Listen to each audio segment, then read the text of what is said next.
Welcome back to the Information Security Forum podcast.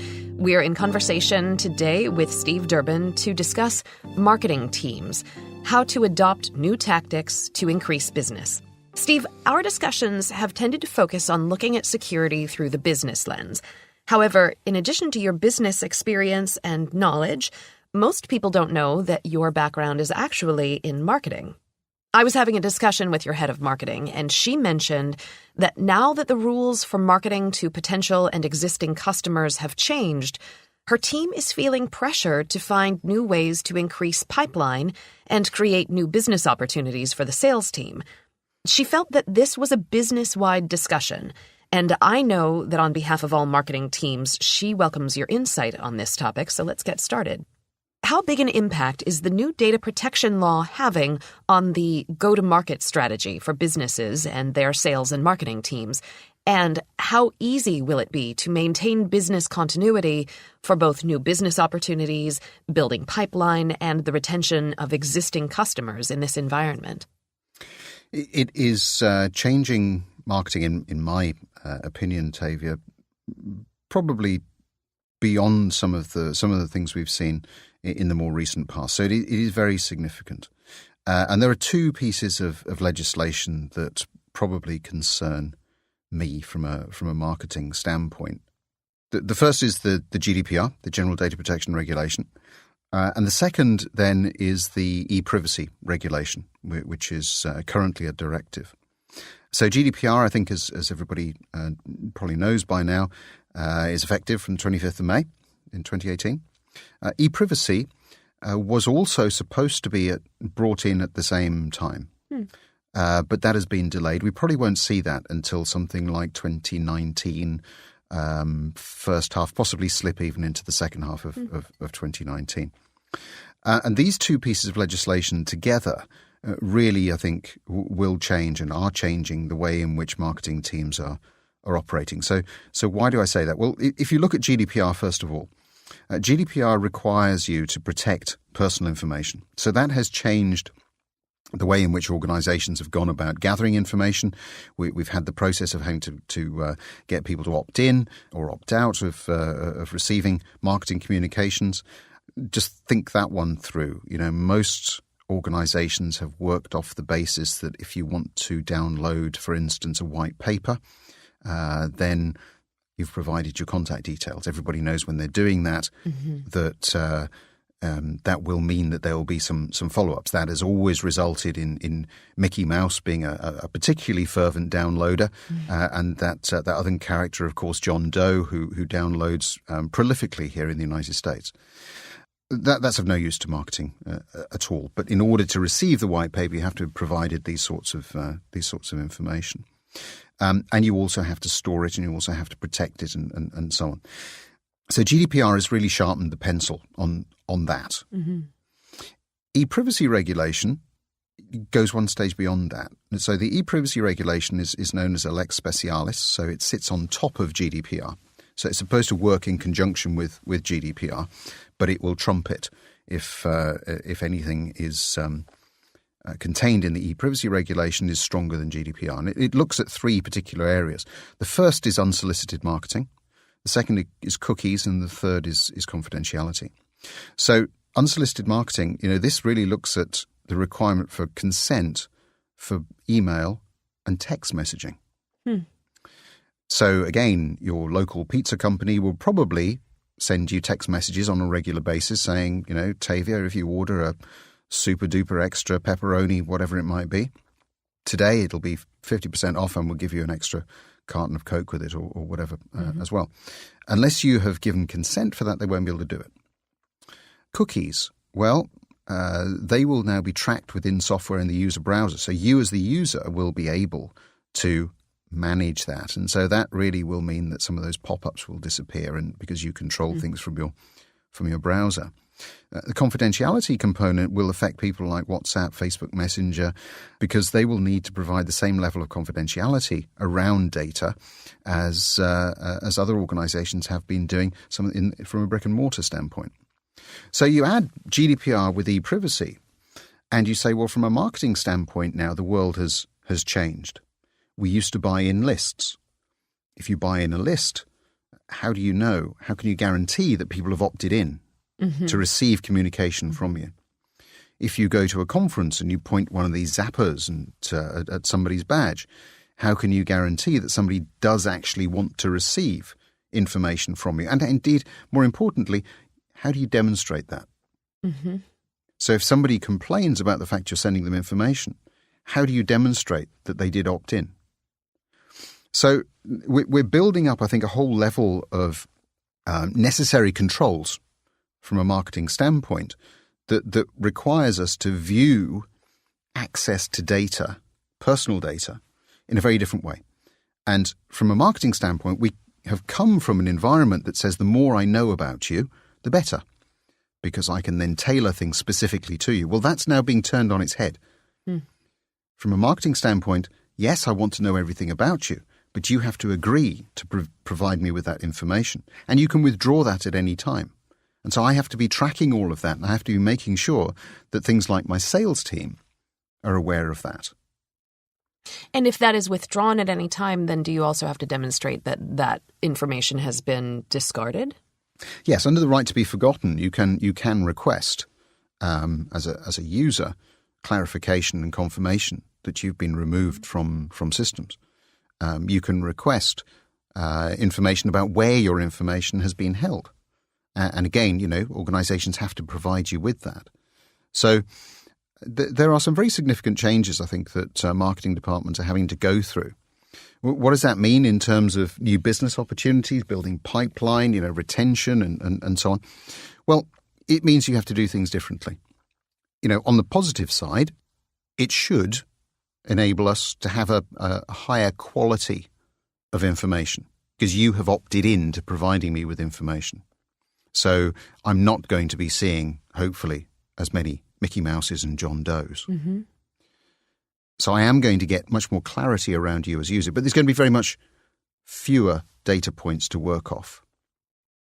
So again, at the ISF, we've recently implemented some of these changes. We've probably seen something like a 50 to 75% drop-off in terms of usable data that we get through our public website. So if you think about that from an organizational standpoint, from a building pipeline, from a building understanding of people who are visiting your site perspective, you have to really come up with some brighter ideas as to how you can go about managing all of that. So I think, on the face of it, there are some significant changes. A lot of marketing people have been sort of throwing their hands up in horror and saying, well, this is going to change the way that we work. Yes, it is. But actually, there are probably other ways that we need to adapt in order to stay within the legislative guidelines that perhaps will open up other opportunities for us. Well, it sounds also like it's improving the quality of the relationship between the marketing department and the person who has opted in, that there's a deeper, more authentic possibility of a connection, that you may have dropped off the amount of data, but the person who is sharing their data is more invested. Is that a fair speculation? That's certainly what I would hope. Yeah, absolutely. Yeah.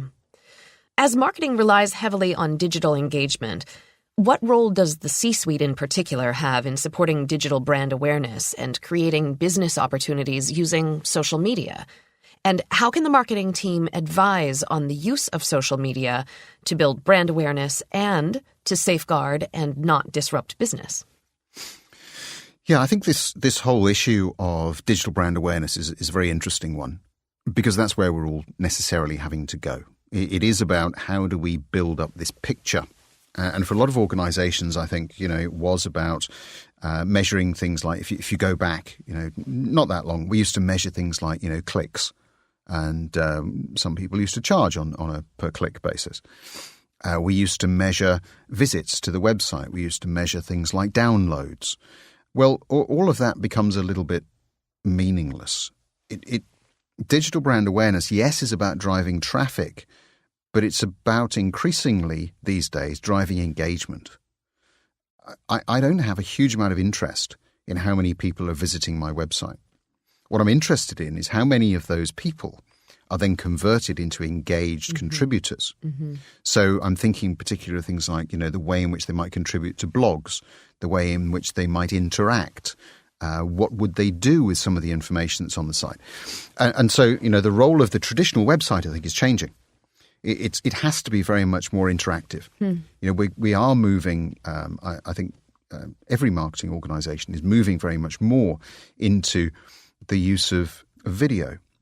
It's about really being able to, I think, put things up quickly that reflect things that are happening that people want to look at. That's what draws audience in, and giving them the opportunity then to share that. So digital brand awareness then becomes, what do you want your organizational brand to look like in that kind of scenario? And if you think about it from a consumer standpoint, then that's hugely competitive. Yeah. If you're selling fizzy pop or sweets or whatever it happens to be, massively competitive market.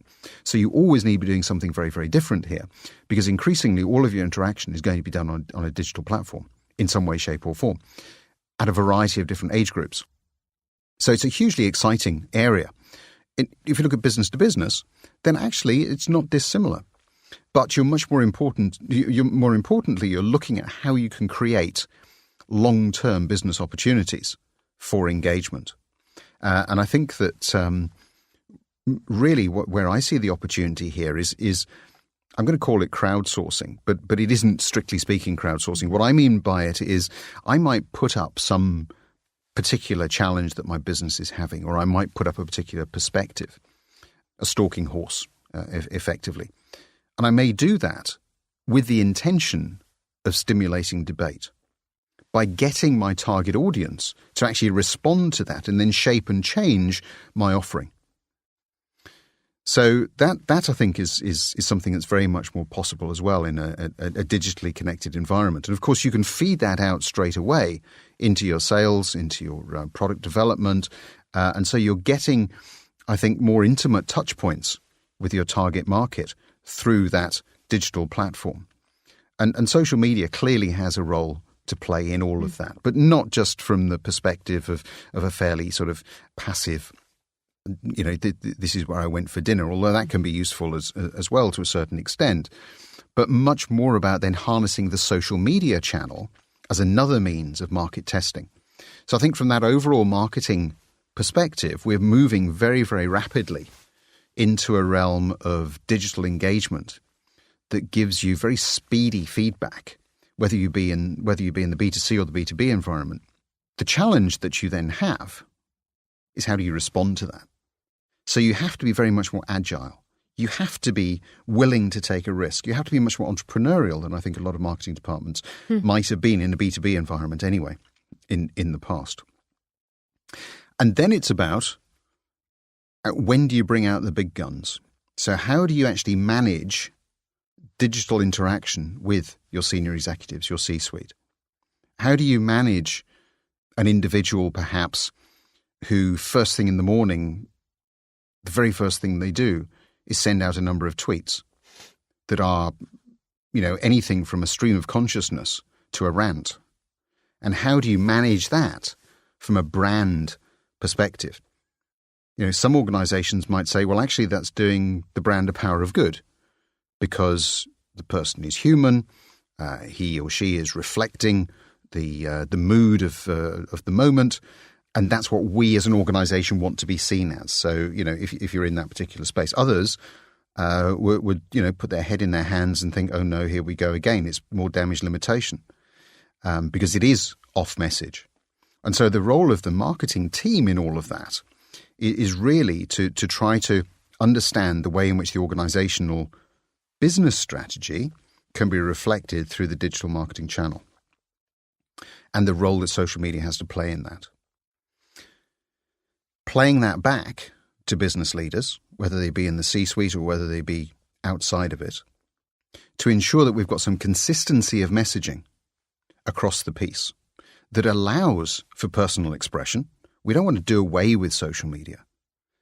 We do want to do away with fire drills. We want to increase the level of interaction that our senior leaders have in the market, because come the day that there is a breach or something goes wrong, we want them to be viewed as being trusted. So if we think that through in terms of this, wake up in the morning and have a rant, what is that doing for the ability of your target market to trust you. So trust is the key word that marketing departments, I believe anyway, really need to be focused on in this particular area, because what you want to be doing is encouraging people to trust your brand, trust the way in which you interact with them so that it's transparent, so that it's honest, so that you then can build engagement for the right reasons that will then result in potentially increased business opportunity. So those are all the different things that are changing.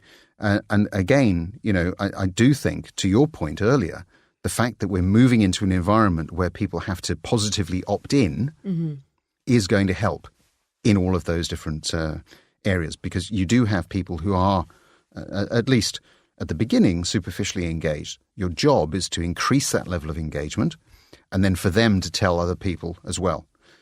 You have to do that from a position of trust. You can't abuse it. You have to provide value, and you have to use some of these digital channels to do it very effectively.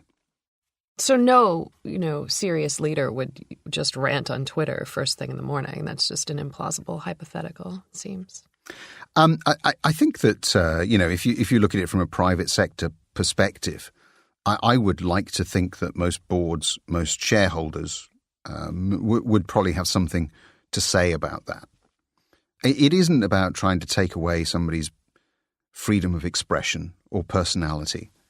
It's about saying, look, you do have a very powerful tool in your hands.